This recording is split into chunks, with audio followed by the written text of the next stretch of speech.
Kidding? Just one shot? They're not all zombies, Doug.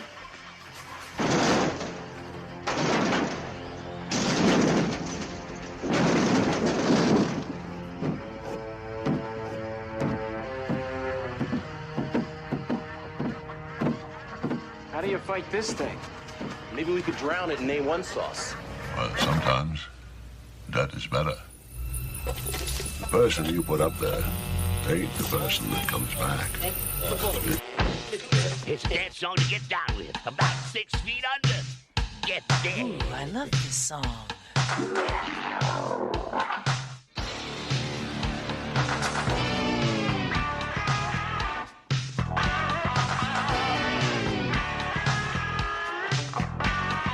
I'm hung up in a grave situation. And now we come to the thrilling final episode of our radio drama. Hello and welcome to episode 163 of the Rotten Views podcast, but you guys already know that. Unless you have this on autoplay, and if you do, if you have it on auto download into your playlist, I appreciate that so much. That way you guys don't have to go look for the new episodes each and every week. But if you are looking this podcast up randomly and you decide to pick it because you found this street trash episode, I appreciate it. Thank you. If this is your first time ever listening to the Rotten Views podcast, make sure to check me out on all social media accounts at Typhonstein. Links will be down below. But the main thing we are on is Instagram, we are on Twitter, we are on Threads, we are on TikTok. But the main thing that we push the most is the YouTube channel, where you can see the weekly gaming video that comes out every single Wednesday. We have various short videos that come out. We have other gameplay videos that come out. We have some new content that's going to be coming out in the next 2 weeks by the time I get done editing everything. And we have shorts. We have lots of shorts coming out all the time because I am pumping out artwork like crazy right now because it's October and I'm silly because I decided to do two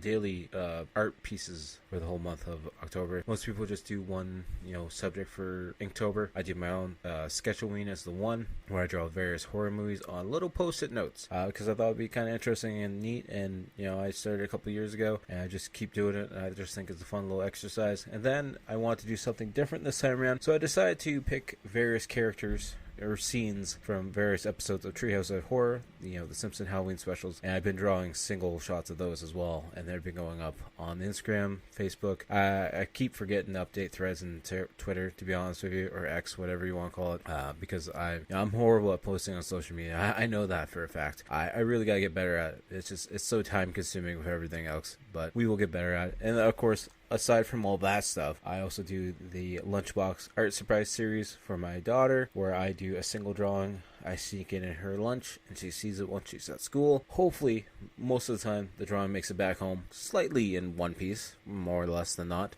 But yeah, it's a fun little series I've been doing for the last 2 years, 2.5 years. So that's pretty fun. And I also do it while she's at like summer camp and all that kind of stuff. So it's a lot of drawings, a lot of daily drawings, and I feel like I'm improving as an artist. I love drawing cartoons.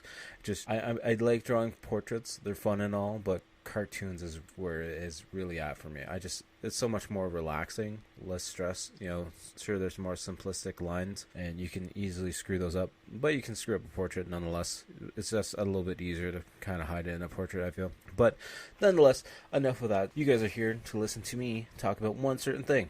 And I don't know why, if this is your first episode, if you're coming for your street trash, but I appreciate it nonetheless. So let's get a little bit of rundown on this movie. As always, I say in every episode, if you guys don't want to be spoiled, feel free to go pause this movie. This movie is from 1987, though. So if you don't want to be spoiled or worried about being spoiled, come on now. It's old. You had your chance to watch it. So just listen to me talk about it. It's fine. We're going to be talking about it from the beginning, the middle, and the end. We're going to hit all the points in between. This movie is from 1987. Like I said, it's a horror comedy. It's an hour and 42 minutes. And you can find it for free on YouTube. So there you go. It's got 5.9 out of 10 on IMDb, 4.6 out of 5 on Amazon.ca, and 62% on Rotten Tomatoes. 86% of Google users like this movie. Description on YouTube reads, or not YouTube, Google. A case of contaminated alcohol has a debilitating effect on the vagabonds, haunting the streets and junkyards of Brooklyn. The initial release for this movie was January 1987. The director is J. Michael Murrow, who's also one of the screenplay and is a writer as well. Also, apparently on IMDb, he's also known for being part of the 2004 movie Crash, where he was a cinematographer. He was in the camera and electrical department for the 2004 movie The Chronicles of Riddick. Also, according to IMDb, for Street Trash, he was also part of the camera electrical department as well. And same for The Abyss from 1989. I've never watched it. I've heard other people talk about it, and I've heard it be mentioned on various podcasts, but I've never actually personally watched that one. I might add it to my watch list at some point. But yeah, another writer was Roy Frumkis. He was the writer for the 1996 Substitute movie. He was the writer for the 2003 The Sweet Life. He was also the writer for Document of the Dead from 1980, and apparently he's listed as the writer for Street Trash that's coming out next year, 2024. So I thought that was kind of interesting. I'd be up for a remake. I heard mentions of them remaking this movie, but that's as far as it went. I haven't heard anything else since then. So hopefully it happens. It'd be cool if it does, but I'm not going to hold my breath just yet, just in case it doesn't happen. The tagline: things in New York are about to go down the toilet. Because if you guys haven't seen this movie before, the iconic poster for it, or VHS cover, whatever it might be, the image I always see is we just see this messy toilet, and then I believe there's like a hand, for the most part, just like severing out of it, and this yellow goose, and we see the body getting sucked down the toilet, because if you drink this stuff, you pretty much melt away. Apparently there's a goof when Wendy arrives at the junkyard in a white blouse and darker skirt, but seconds later she is called to the office and is dressed in a blue singlet and white skirt. So sometimes that stuff happens. You get dressed up in one take, and then in another take you're in something totally different, and they just forget to fix it, because why would we fix it? It's a 1980s movie. It's fine. I like finding these goofs like that. Anyways, as always, if you guys don't want to be spoiled, feel free to pause the movie or the podcast here, go watch the movie. But if you do that, you're probably not going to want to come back to the podcast. So hopefully you just stick out the podcast and listen to me rant about the movie, and we'll go from there. So yeah, right into the movie we go. Presents Saturday Night at the Movies, the television series which each week brings you the finest in recent motion pictures. Tonight, I don't need this. Are you tired of the same old routine? My wife, my busting business. your hump and getting nowhere? This just ain't my day. The boss, is he always on your back? Nice, my ass belongs in your chair, not in your lap, which is where you keep trying to put it. You bastard! The wife, and the kids. Is that right? They never listen. I hate to see him pissing his life away in them goddamn computers. Do you ever feel like forgetting the whole thing? You think I got it easy? Well, now you can. I'm talking about life! Drop out and join the ranks of the few. The filthy. The trash. I got my own place, a condominium. Where else can you live for free? And eat for even less? Well, be forewarned. Freedom has its price. Yes, there's always a snake in the Garden of Eden. What you got for me today? Today? Tenderfly Viper. $1. Here's to you, pussy. Don't drink my Viper. What?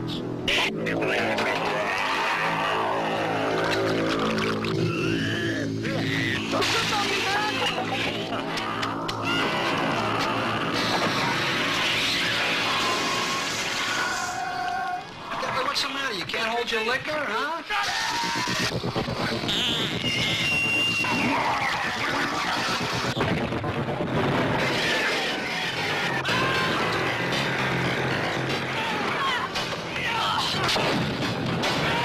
Street trash. It's easy to find us. We're all over the place. Street trash. Movie jumps right into a black screen with the Street Trash logo coming up. Nothing special about this logo, but nonetheless, I still like the simplicity of it. And then we see this old liquor store just in the middle of nowhere. We see some cardboard and stuff blowing around, and it's not even open at the point. Like, the gates are all closed on it, and the camera just keeps zooming in closer and closer to it till we come to the parking only sign that's on the wall, and then the intro credits start to roll. Then we see a guy throwing out some garbage as this homeless guy is down behind the garbage can reading a book, and then once the guy throws the garbage in the garbage can, walks back into the building. The homeless guy actually follows him into the liquor store through the back door. I believe the homeless guy's name is Fred. I'm not 100% sure. Anyways, he follows the guy back into the office, and the guy farts, and the homeless guy is grabbing a beer bottle, and then the guy's like, oh, you give me back that ball, and then they start chasing each other. Well, not chasing each other. The guy who works at the liquor store starts chasing the homeless guy for this like shipping container yard or tractor trailer yard. He really wants that bottle of booze back. And like, you could probably just mark that bottle of booze off. It's no big deal. It's just one single bottle. And he says, I believe Fred is running through. He actually causes someone to crash their car into another car. He's like, oh shit, I'm going to get blamed for that too now. Damn it. So now we have two people chasing the homeless guy for a single liquor bottle. Sure, the one guy's chasing him because he wants like his, I don't know what he's expecting to get out of the homeless guy, other than kick his ass probably. That's the only thing that the guy who crashed his car is going to be able to do. Then the homeless guy runs around a corner and he gets cornered by the guy. He's like, I want my money. And he's like, you got insurance, right? And then out of nowhere, an escape ladder from the balcony for a fire exit comes down. He's like, oh shit, I'm gonna climb up this. He starts climbing up it as a family's coming out of their home or apartment that's on fire, and then he jumps into a random apartment where two people are naked getting it on. And he starts yelling at him, come on, building's on fire, come on. And he gets him out of bed and he steals their watch and whatever's on the dresser. So then the homeless guy is using that as a diversion to run out of the apartment building with everyone else, and then he runs around a corner and we see a garbage truck moving, and then he decides to jump in the back of the garbage truck, opens that bottle of booze he's got and starts drinking. He's like, I'm safe now, as I hide in the back of the garbage truck. Psych, no you're not, because then the door starts to close and you left your money inside the garbage truck now. As it drives away, he tries chasing after it, but the truck's too fast for him apparently. Or he's just too tired, one of the two. Let me see one of the guys that was chasing the homeless guy. He's like, excuse me. He's in a junkyard. He's like, they took my collection money at the collision yard, and this like Mad Max looking guy gets up out of his throne. He's like, I'm gonna kill him. Or something along those lines. It doesn't say kill him. I think he said something about taking a sliver out of his ass. I don't know. Let me see this random guy working through some kind of basement. I'm not sure if he's in the liquor store basement. I'm assuming he is in the liquor store basement. But he's like, pulls off this one board off this wall because he just knew it was there. Pulls off the board. Then he sees a wooden crate inside. So he pulls it out. And then he takes the hay off the top of it. And a bunch of Viper liquor inside. He's like, I wonder what this stuff is. And he's looking at the bottle. He's like, wow, this stuff's about 60 years old. I can sell this stuff. This stuff, no problem. Apparently, Ed is the guy who was in the basement because then Fred comes up to the glass door. And Ed puts a sign up on the door in front of his face, and then Fred comes like, you just want my money, it's fine, I understand. So then Ed tries to sell him some of this new Viper alcohol. And then this one guy comes in a wheelchair, and he's got no legs, and he falls off his wheelchair, and the owner gets all freaked out. He's like, you gotta watch what you're doing, can't be doing that. And then he goes over to him, and Fred steals something off the counter and takes off. He's like, I forgot my wallet. The owner is yelling at the guy with no legs. He's like, get off the ground, come on, get back in your wheelchair, come on, you're fucking up my business, come on, let's go. Then we cut and see this like intersection where these homeless guys are trying to wash like people's windows and breathing on them and spitting on them, trying to wash. And then this other couple comes up and is like, honey, make the light, please make the light before it turns red. And of course, he doesn't make the light. And then this big macho guy, Bronson, who's like the leader of the junkyard. Pretty sure he was the guy at the beginning on the throne. He starts pushing on the car, and the lady starts freaking out. It's like, he's touching the car. He's touching the car. So the guy puts down his window. He's like, so how's it going there, sir? You doing good? As he's got a bow tie on, just looking like a nerd. As your girlfriend's like, get him away from the car. Get him away from the car. And the guy's like, hey, there's a spot right here. Can you get that spot? So then Bronson pulls the driver out of the car and literally smashes him through the windshield. Then we see Fred sitting down with another homeless guy, and Wizzy's the guy who was at the junkyard earlier telling Bronson that the money got stolen, and he's like standing down the sidewalk pretty much, and he's just listening to the conversation, but yet they don't really realize he's there, even though he's standing out in broad daylight. But it's fine. So while Fred is talking to Stevie or whatever the other guy's name is, he's actually picking his pocket and steals the Viper out of Fred's pocket. He's like, I haven't had a decent bowel movement in a while. As he's like trying to get all close to him, coughing. He's like, get away from me, you stink, man. So then the homeless guy takes off and goes down the alleyway, and Fred's feeling his pocket. He's like, hey, I got robbed. And then next thing you know, we see Wizzy jumping Fred and trying to find the money, and starts kick him in the back. He's like, you're a dumb prick, and just walks away. So then we cut to the other guy who stole the booze out of Fred's pocket. He walks into his place. Even though it's just a door with some bricks around it because the rest of the building's all gone. He shuts the door, some bricks fall down, and he goes into his little sitting room, which is a toilet, sits on it, and this is where we have our iconic scene. He takes the lid off, takes some of the Viper alcohol. His tongue goes blue, and then he starts to melt on the toilet. And he's like melting into different blues and greens and yellows and purples. And we literally see him getting sucked down into the toilet as he's trying to grab the old school toilet. Has like the pull string up in the ceiling almost to try and help, to try and save himself from getting flushed down the toilet. You know, I'm assuming that was just, you know, the toilet's not active anyways, so it's not like it's going to make him actually get flushed, but we see him melt through the whole toilet, which I think is one of the best scenes in this whole movie, because just watching the melting effects and all the different colors just make it pop so much, because it's such a dull color, like color-wise movie, like it's a bunch of grays and stuff and that. So then we cut back into the toilet and we just see his hand holding onto that string, and then we just see this slime monster sitting in the toilet, and it's just like a face bobbing up and down. Then we cut to this random spot where this lady Wendy's sneaking in through this broken down car in the junkyard, and she's climbing on top of this guy who's sleeping. I'm not sure his name yet, but like the guy's dreaming, having a nightmare, and she's like getting on top of him, and he's like barking and growling, and apparently he was having a dream of 2 dogs getting it on in his front yard, and then his brother told him to run, and then next thing you know, he's getting humped by the dogs. And I have no idea what the point of this was, but alright. Then the PA system starts going off, and someone's yelling for Wendy, because Wendy's not where she's supposed to be. She's supposed to be the secretary in this office of the scrapyard, but she's not there. And then we find out it's Frank Schneiser who's yelling for her, who's also played by Pat Ryan, who's known for being in a bunch of the Trauma movies as the mayor. So that's a nice little tie-in there. And she starts coming in, and she's like, you know what, yeah, my ass does belong in the chair, not on your lap like you always try to put it. Yeah, you creep. And then Wendy and Frank get into an argument, because apparently in this junkyard or scrapyard, whatever it might be, they have a bunch of orphans living inside the scrapped cars, because they don't have anywhere else to live, because they're like the younger group of homeless people. And so they start bickering back and forth. He's like, I don't pay you to babysit, so if you want to come back and read them a story on Sunday, go right ahead while you're not working.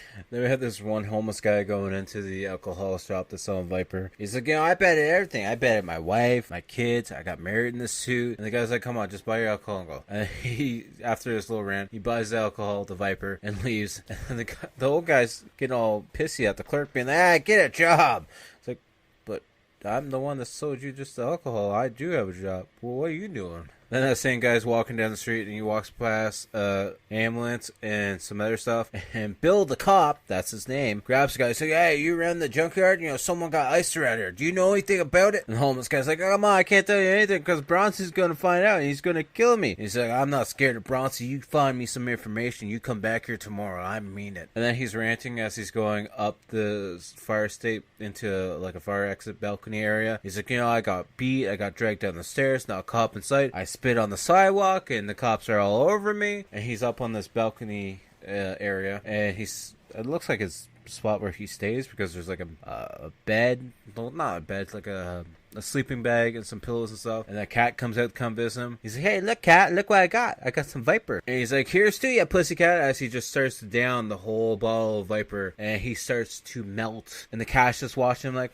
wonder what's happened to him, as we just hear him screaming, and we see yellow chunks hitting the sidewalk below him, because it's one of those metal balconies, so it's just the bars going across. So he's just seeping through the bars. And then we have some random people walking down the sidewalk, and they look down, it's like, oh, I wonder what that stuff is hitting the ground there. And then one guy looks up, and he gets it right in the face, and then he starts freaking out, and he starts running, and then Bill kind of like tackles him to the ground a little bit. He's like, hey, come on, man, you gotta relax. And then we just see it's Jack, and his face is melting. This is another very iconic image for this movie. We just see this guy with yellow slime all on him as his face melting. And apparently in the credits, it's Roy Frumpkins is listed as the melted businessman, which I believe might be this guy. You know, he's also the other writer for the movie. And then we see him laying down now on the ground as he's melting away, and a bunch of other people are yelling at Bill for not doing the job. He's like, why don't you do your job? Why don't you actually, you know, solve this and get him help? It's like, he's smoking. I don't know what else you want me to do. His face is literally melting off of his body, lady. What do you want me to do to help him? Then Bronson's like sitting in his throne with a lady climbing all over him, one of his slaves or whatever. And then we see Wendy walking out, feeding one of the other bums that apparently lives with him. And he gets all pissed off. He's, you know, has his arms, you know, folded tight, you know, closed. And he's like, I'm number one.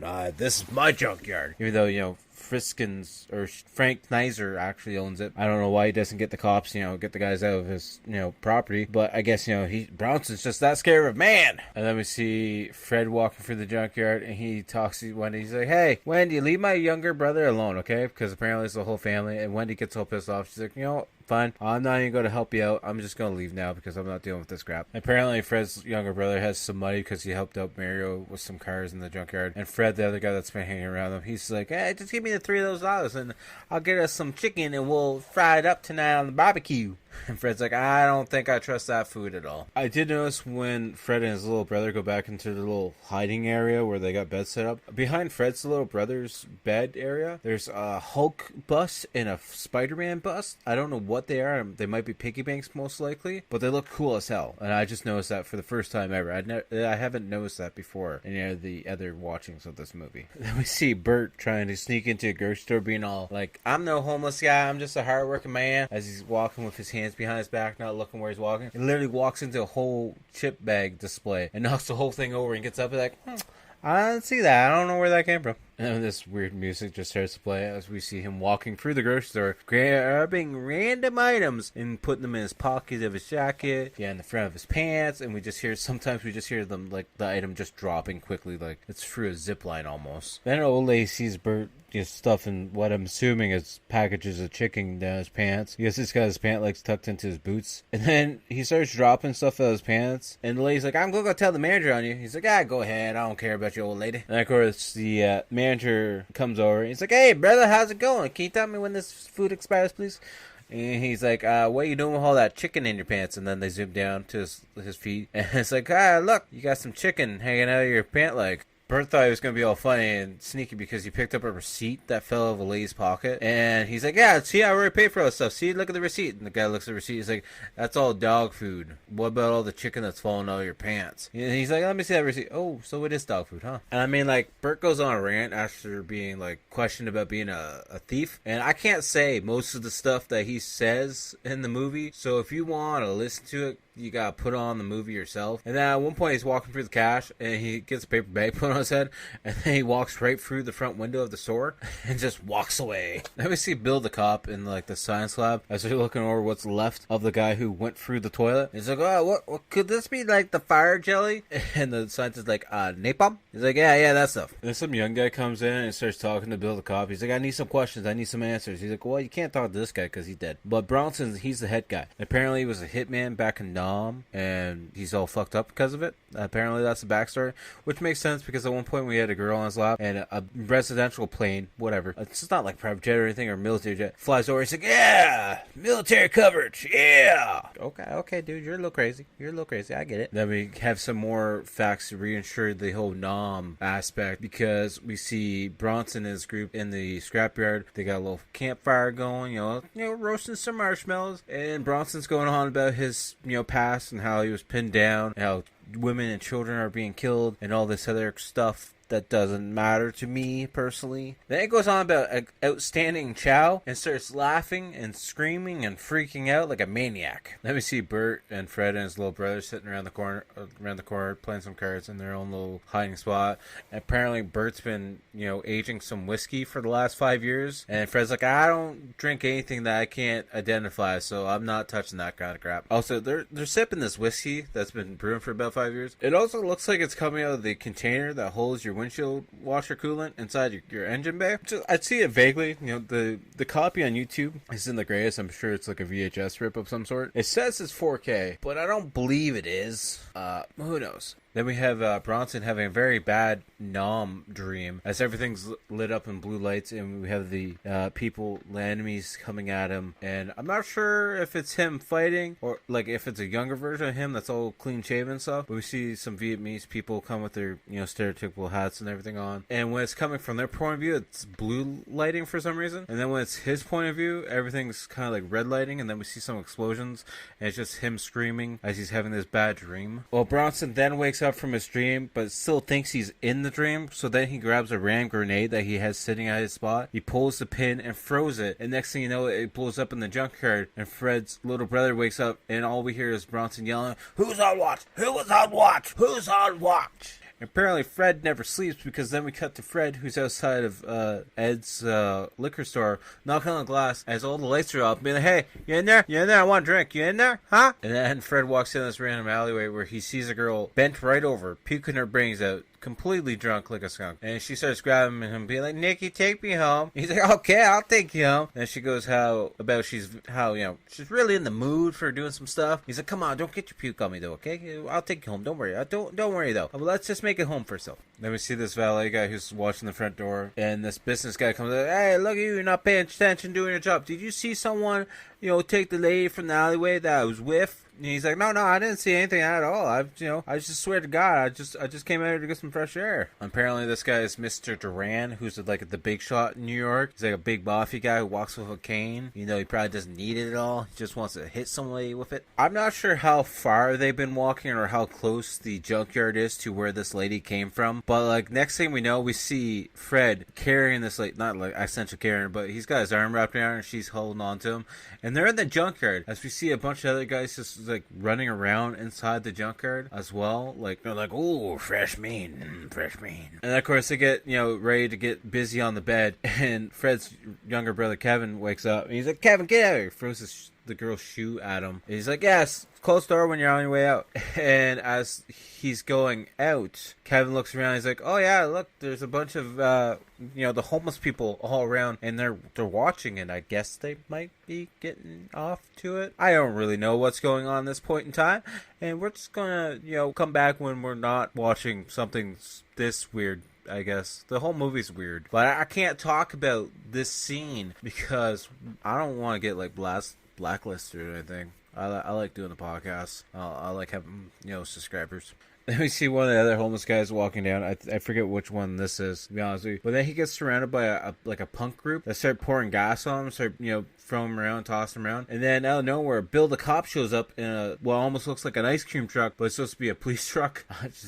It looks like a mixture between an ice cream truck and like a UPS truck, to be honest with you. And they grab the guy and throw him into the back to, question him about what's going on in the area, apparently. But then they throw him in the back of this truck, and it's full of other homeless people and maybe some prostitutes and whatever else. God knows what else.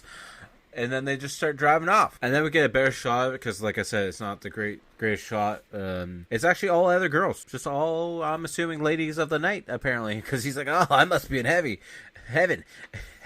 Oh boy, I can't talk tonight. But yeah, he's like, yeah, I must be in heaven. And everyone's like, oh my God, it stinks so bad in here. Can you please take a shower, please? What the hell stinks so bad? And Bill the cop grabs him through like the window between the cab and the back. And he's like, I need some information on Bronson. And he's like, no, I'm not giving you any information. Don't want no shower. Don't want anything at all. And then he throws him back. And I guess once the homeless guy hits the ground in the back of the truck, he starts pissing himself, so all the girls start freaking out. So then Bill's cop's like, screw it, we're giving him a shower. Next thing we know, this homeless guy's waking up in the back of a station wagon, but he's fully showered and clean, so now he's gonna look like an outsider. And then we see Frank Schneiser trying to get on with Wendy as he's like getting on top of her as she's on this recliner chair that has wheels, and they're rolling around. He's like, I'll give you a $5 bonus. He's like, is that all you think I'm worth? And then he starts shaking and makes some weird sounds. And then he literally just, I don't know if he has a heart attack and dies right on top of Wendy as she's pinned down on the chair. And then the phone starts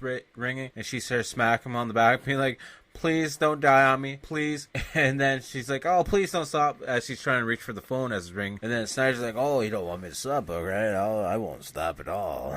And she's like, you asshole, I thought you had a heart attack and died on me. He's like, well, you could shoot your way out if you wanted to. And Schneider walking through his junkyard. He's like, I got a multi-million-dollar business here. Nobody loves me. And I got, daycare I'm running here because all these people are in my yard. And he looks over and sees one bigger guy standing beside a van. And he's like, who are you? He's like, really nice day, huh? He's like, get the hell out of my yard. And then I think he goes like to the edge of his property that has the water connected to it. He's having a smoke and he looks over to the side. And we see a lady face down, naked and dead. And it's the lady from the alleyway. And he's like all shocked. He's like, actually, you know what? And then he goes down to go check on her, let's say. How the hell are they going to remake this movie for 2024? Are they going to cut out a lot of things? Because a lot of things are not going to be very, friendly for viewers. And in this culture we live in, a lot of people are going to hate this movie nowadays. Then we see Fred just walking through the junkyard. He goes over to Bronson's area, and then next thing we know, Bronson like tackles him, throws him down to the ground, and then is choking him and has a knife at his throat. He's like, "You owe me money." And then on the other side of this wall, this guy's taking a leak, relieving himself, and Bronson just grabs it and rips it off. Which then we hear the guy screaming, and we see Schneider standing up and zipping up his pants, because we can just assume what he was doing too. And then the movie gets really weird, because Bronson then, chucks the guy's member, and then the big guy who was told to leave the yard grabs the member and starts running with it, and the guy who lost this member is chasing after him, being like, "Hey, he's got my property." And then this other guy grabs the member and kicks it to this other guy. He's like, yeah, over here, I'm free. And like, they're playing hot potato with this guy's member, and then out of nowhere, Fred jumps up and intercepts the member, and then he gets tackled by two guys, and so he tosses the member, and then the crazy lady picks up the member.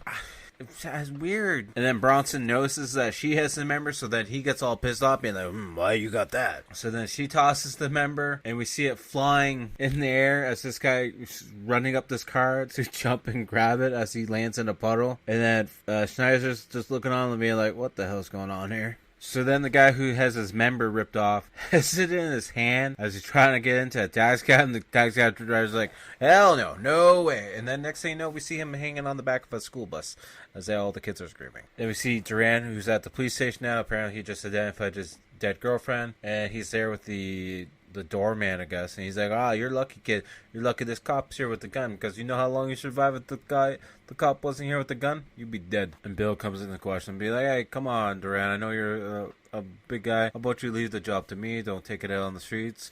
He's like, "I'm not a violent man at all." Duran's like, "Yeah, I'm not a violent man at all." Yeah. And then the butler guy, or the chauffeur guy's like, "I don't believe him. He had some guys waiting for me, go and make me yesterday's meal." And Duran's like, "Yeah, look at this kid. He's got diarrhea of the mouth again. Such a problem with this kid." And then the kid starts to run his mouth to Duran, being like how everyone calls him a dickhead and all this. And Bill keeps trying to be like, "Hey kid," and the kid just keeps going and going. He's like, "Hey kid, I can't protect you 24/7. You know that, right? So if he gets you and kills you, that's your own fault. Just so you're aware of that, okay, kid?" So then we see Fred using a washroom, public washroom of some sort, and then this other guy comes in a fancy suit, and they look at each other's area, and the guy's like, "Hey, do you think you could do two things at once?" And Fred's like, "Yeah, I think so. Why?" He's like, "Well, guess what? There's a hit out for you for that lady you took." So then Fred quickly grabs the guy's zipper and zips up his member, I guess. And Fred runs out of the washroom, and then Bill the cop just happens to be there. And then the other guy runs out with a gun. He's like, Bill's like, "You got permit for that?" He's like, not really." And then a fight ensues, and I'm not sure if Bill just knocks the guy out or kills him, because the next thing we know, we see Bill grabbing the guy by his pants and dragging him into the washroom and leaving him at the urinal, where Bill then forces himself to puke and vomits on the back of the guy's head. We come to find out that Fred was just using the washroom and the scrapyard, because one of the buildings you can just go in the scrapyard, and then I guess anyone can just use the washroom in the scrapyard because it's in the giant factory. And then next thing we see Schneider running after Bill. He's like, so there's some sperm or semen found in the dead body, and it's some homeless people from here."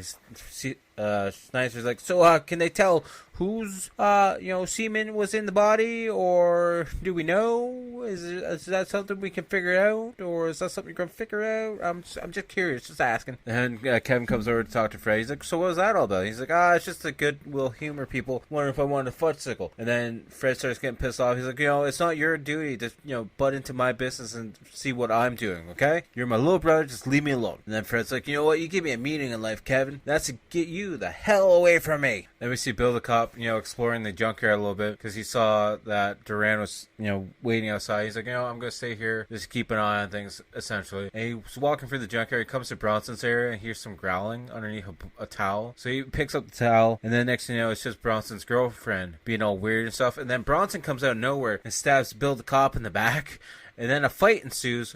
At one point, Bill the cop picks up Bronson's girlfriend and literally chucks her like the Hulk would. And then next thing we know, we see Bill trying to get the spike or whatever's out of his back, and he's still fighting off Bronson like it's no big deal. But then out of nowhere, Bronson gets a drive shaft and just starts beating Bill with it, and then just like a backward spin kick to knock him to the ground. And then Bronson starts choking out Bill, and we slowly see the life start to fade from Bill's face, and then his arms start to fall to the ground, and then he just rolls over on his stomach, and he's dead. Then we see Fred going back to where the liquor store is. He's like, here's your money. Give me my booze, okay? I'm having a really bad day. Got a bounty hunter after me. You know, got a cop up my butt. I'm just having a really bad day. He's like, I don't care. Take your booze and go. I don't care about your shit. Then we see that really big guy that was hiding in the scrapyard drinking some Viper. And he starts shaking and he sits down. And we see him starting to bloat. And he's not melting like everyone else has been. He's actually getting bigger and bigger as time goes on. Then out of nowhere, as Fred's getting ready to open his bottle of Viper, he starts farting. All this toxic gas starts coming out. And Fred's like, oh, what's that? And he goes over to check the guy. And that's when we see him, starting to blow up like a balloon. And Fred runs away to try and get to cover. And as he's running to jump away to get to cover, the whole guy's body just explodes. And blood and guts and everything just flies all over the place. And then Fred's like, oh shit, better not drink this stuff. And then we see him, running down the street with his Viper bottle in hand. And I gotta warn somebody. So then Fred sees this freshly clean Wizzy, who got stolen earlier and made to shower, who's eating out of a dumpster now. And Fred's like, I'm going to just pretend like I'm drunk and insult Wizzy. So then Wizzy tackles and drops Fred to the ground, and then Bert comes over and grabs, because this was the whole plan. Fred wanted Wizzy to come grab the alcohol so that Wizzy would drink it so he could see Wizzy die. And then Bert's like, I got your bottle back. And he's checking on Fred on the ground, and Fred's like, give him the bottle back. Let him have the bottle, because I want him to have the bottle. Don't worry about it. And then Wizzy grabs a steel pipe and hits Bert in the back of the head and drops him to the ground, and then steals the bottle back again. Then we see Wizzy with the bottle in hand. He's like, come on, Wizzy, don't drink my Viper. I need my Viper. I'm an alcoholic. I need my Viper. And he's like, oh, no. And then we see Wizzy start to drink the Viper, and, he starts to change, and Fred starts laughing at him, pointing at him, as Wizzy's, like, holding his face now. And for whatever reason, Wizzy starts... Well, not for whatever reason, but Wizzy starts to puke. And then for whatever reason, Fred decides to kick him in the stomach. And he falls back a bit. And then Wizzy's, chest and stomach start to open up. And he starts, throwing some of his flesh at Fred. And Fred has to, duck out of the way of it. And then we see him up against the wall now. And Wizzy's literally just melting up against this wall. And there's all different purples and blues and other various colors. And he's making some wall art. So then Fred goes to run back to Ed, the owner of the liquor shop. He's like, I got warned about this stuff. And at this point, we see Ed opening one of the bottles of Viper. And then by the time Fred shows up to the liquor store, we see Ed, coming out of the liquor store as he's, spitting out this orange slime. And then we see orange slime coming out of his, pant legs. And Fred's just freaking out. He's like, come on, man, don't spit on me. Please don't spit on me. And we see now Fred is melting in the orange, very fucking bright orange, by the way. And then the camera just kind of spins around. We see more and more slime coming out of his face as he slowly starts to melt into the ground. And we see Bronson, he's cutting a knife out of some wood, I'm assuming. Or it could be a piece of bone. For all we know, it might be a piece of bone, because he's having some Vietnam flashbacks where he's cutting off his, army buddy's leg to change that into a bone knife. So maybe he's using one of Bill, the cop's bones for all this. I really don't know, to be honest with you. Then we see one of the homeless guys coming over to Bronson and giving him a bottle of Viper, and he's looking at it like, oh, okay. And then we cut to Kevin and Wendy talking. Wendy's talking about some stories about how she went to Coney Island. And then Kevin goes to feel her up, and she's like, what are you doing? And Bronson's girlfriend goes on about how he's so greedy, and she steals the Viper ball out of his hand, and he literally starts drinking it, and then she starts freaking out, because then she starts bleeding from the chest, and then she rips down her top, and it's just green teal slime coming out, and she literally puts her hand through her body as slime comes out all over the place, and she starts to melt and leak. And Bronson's just like, oh, what's happening? What's going on here? What the fuck is happening? And then we cut to another scene that I can't really talk about, but just quickly, apparently Wendy takes Kevin into the office to, you can just assume from there what happens. And literally, as the fun is just about to start, Bronson breaks down the door and starts chasing Kevin around the office. And then Kevin sneaks down their door, and Bronson breaks down that door. And then they're somewhere in one of the, scrapyard buildings, and Bronson's on the hunt for, Kevin, because he's just pissed off. Then as Bronson's searching for Kevin, he finds a random other homeless guy hiding in the building, in this warehouse, and he just literally stops him in the throat, and he's like, you're dead too, because I don't like you now, randomly. And then we just have the scene where we see Bronson just chasing Kevin through this factory, breaking down various pieces of walls. No cares at all to anything. He just wants death. Then Fred comes out of nowhere. He's like, don't worry, Kevin, I got Samuel. And throws a bottle of Viper at Bronson. And it hits him in the shoulder, hits behind him on the wall and just kind of hits him in the shoulder a little bit. And then he starts to smoke a bit. He's like, what was that? This is nothing. So then Bronson starts chasing after Fred, tackles him to the ground, starts smashing his head into the ground. And then Wendy comes out of nowhere and starts smacking Bronson in the back of the head. Then Bronson starts picking Fred up to like choke him out. And then we see Kevin. He takes one of the tanks for assuming the welder and literally hits the nozzle off. So it starts shooting and it shoots right at Bronson and literally takes his upper chest and head clear off, and we just see the body drop beside Fred, and Fred's freaking out like, oh god, what the hell's going on? And then we see like the decapitated upper shoulders and head of Bronson up against this vehicle's bumper, and Wendy just jumps over being like, oh, that's kind of gross. And then the outro credits start to roll, and then we see that ballet guy or whatever, the chauffeur boy or doorman, whatever he is, he's all tied up in a chair, and he's like, Mr. Duran, I was just talking out my ass, I was just joking, I thought everyone needed to laugh, come on, Mr. Duran, I'm just bugging you, I just pulling your shame, man, don't worry about it. And we see like 2 hitmen guys behind him as well, and Duran starts to sit down and be like, yeah, well, you really pissed me off, kid, you really pissed me off, you seem really nervous right now though, huh? And then Duran gets up, he's like, what, you know what I'm going to do with this cane? I'm not going to hit you with it, I'm going to put it down your throat until it comes out your backside. You know what, that's what I'm going to do with this cane, you little prick. And then we find out that the kid has some Viper on him, and Duran's like, I thought you guys searched him, what if this was a gun? And then Duran drinks the alcohol and Lee starts melting in front of them. He's like, oh, you prick, you got me, you prick. And then the kid's like, oh, what's the matter? You can't hold your liquor, huh? And as Duran's melting away, he's like, Nicky, Louie, kill him. And he's like, hey, you guys can't kill me. I'm the new Don here now. He's dead. I'm the new Don here now. And then that's how the movie ends when we get the full credits. And it sounds like Duran singing in the background. But whatever. But yeah, this is a fun movie. Definitely highly recommend it. On the rotten scale for me, it's got good special effects. I like the special effects in this movie a lot, and I love the slime effect, and I love how the melting effect brings so much more color into the movie, because like I said, the movie's like dull grays and browns and flesh tones and stuff like that, so when you see the people melting, it actually makes the scene pop a lot more, and you can definitely tell the scene from the background and everything else. So for this one, I'm going to give it 7.5 out of 10. Definitely highly recommend it. You should definitely watch it. And like I said, apparently it's getting remade in 2024. Not sure how that's going to work out with a lot of the stuff that's done in this movie. A lot of the stuff's not going to pass, but it is what it is. We'll see what happens if it ever does get made. I'm looking forward to it. If it does, I'll definitely give it a watch for the podcast. Which brings us to our next segment, where we're going to pick the movie for next week, where we're going to watch the 1985 film Demons. I know we've been watching a lot of the older movies in like the 80s, so we'll probably maybe the week after jump into the 90s, or maybe something even a little bit newer. I've been wanting to rewatch the remake of The Hitcher, or Hitchhiker. I think it's just called Hitcher. It's blanking my mind now because it's 1 o'clock in the morning at this point in time as I'm getting done this podcast. So yeah, I've been wanting to watch that too, but we're going to watch Demons from 1985. It should be a fun one. I'm definitely looking forward to it, and guess what? You can find it on YouTube for free. There's a whole playlist of like almost 800 movies that you can watch for free, and I highly recommend checking it out because it's a great playlist.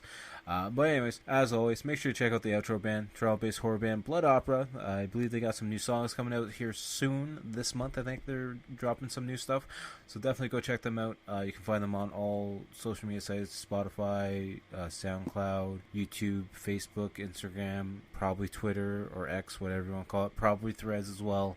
All their links will be down below. Also check out the Etsy shop that they have as well, some pretty cool stuff. And as always, check me out on all social medias. Link will be down below, but find me on all social medias at Typhonsign, Twitter or X, whatever, Threads, Instagram, Facebook, TikTok, and the main thing being the YouTube channel that we're pushing.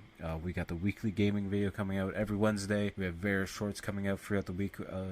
We have old episodes of the podcast, and we are going to get back into doing the live streams. I know I keep saying that. It's just time consuming and finding the right time to do it. But we are going to set something up. Maybe we'll make it like every Thursday we'll do a live stream on YouTube, and we also have the Twitch channel as well. I haven't been streaming there this month because I've just been busy with art and everything. Well, we are getting back into that, and we'll probably be doing that like a couple hours a night. Maybe not every night, but we'll see what we can do. And yeah, make sure to follow all that stuff, subscribe if you can. If you guys are listening on Spotify, give it a star rating. If you're listening on Apple Podcasts, give it an Apple review or whatever. And any other sites that you're listening to, if you can review it or rate it, whatever, I appreciate that. If not, just hit that share button, share it with your friends, your colleagues, your co-workers, your enemies, your grandparents, anyone that might listen at all. Share it with your enemies. I'm sure your pet might want something to listen to while you're at work all day too. I'm sure they'll appreciate it. Until next time, I'll talk to you guys all later. Peace.